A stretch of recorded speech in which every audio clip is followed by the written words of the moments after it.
Finance Minister Tito Mboweni delivered his first medium-term budget policy statement in Parliament today. With us in studio to unpack the statement is Professor Matthew Ocran. Welcome, sir. Thank you. Professor, did the medium-term budget policy statement speak to anything that South Africans really are experiencing right now? I think the answer is definitely not.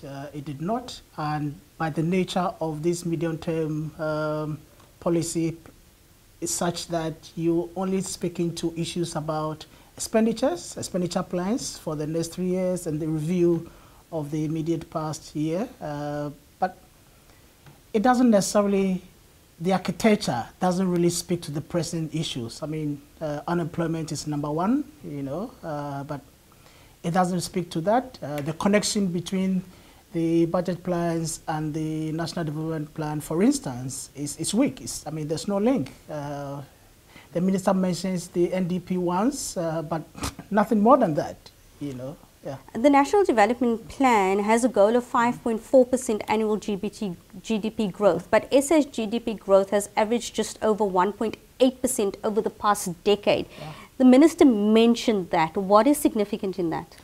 Well, I think he mentions it, but there are no plans, concrete plans to push up the numbers, to push growth up. And for me personally, I think that we have a growth crisis, unemployment crisis, but the policymakers don't seem to appreciate that. They don't seem to appreciate the size of the problem we're dealing with, and we're dancing around it somewhat. So do you think that there needs to be more of an acknowledgement of what is happening and that the plans are not necessarily meeting the implementation? Yeah, I think, look, it's not enough to just to acknowledge that we have a problem. We all know that unemployment is a huge problem. We all know that we have a growth problem. The issue is, what are the plans on the table to have meaningful economic growth? The numbers that we're dealing with now, we struggle to have 2%. Even if we do have 2%, what it means is that it's going to take about 36 years to double incomes. Now, incomes are already very low. So if it's going to take a generation to double that, that means we have a very long way to go. Yeah. Something that also stood out was that SARS is going to undershoot its target by 20 billion rand. What does that mean? It's not surprising. The economy is not growing.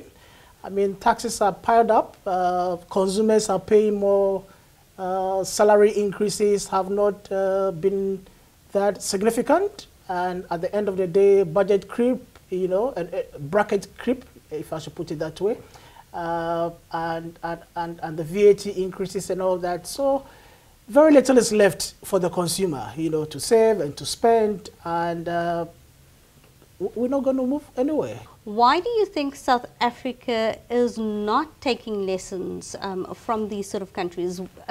If you do believe that we're keeping on with a plan which is not working, what would you suggest we do and why are we not doing it? I think the simple answer is the fact that our policymakers are lazy.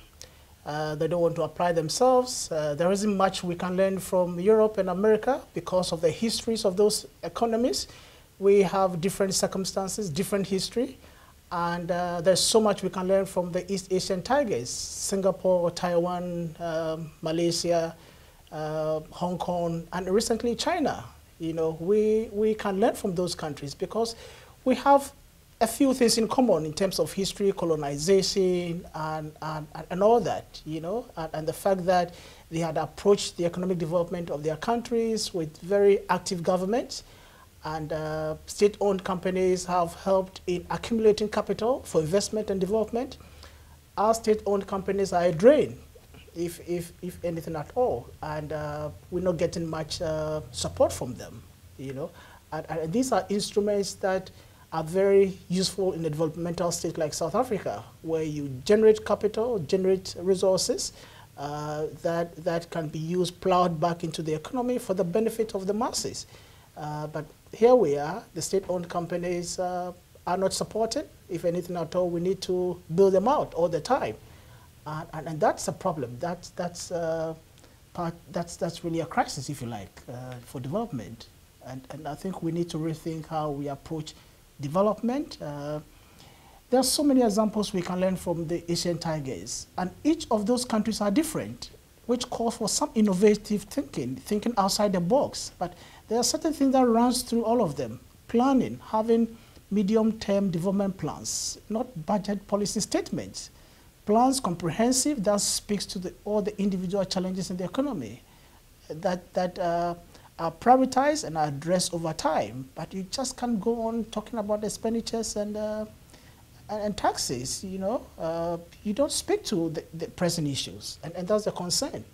And the pressing issues are, what is the concern to ordinary South Africans? Exactly, that's unemployment, you know, social cohesion and all those issues, transportation and all that. And the medium-term budget policies don't speak to those issues adequately. It does it in a piecemeal manner. It's not comprehensive. And we need a comprehensive approach to the problems that we face.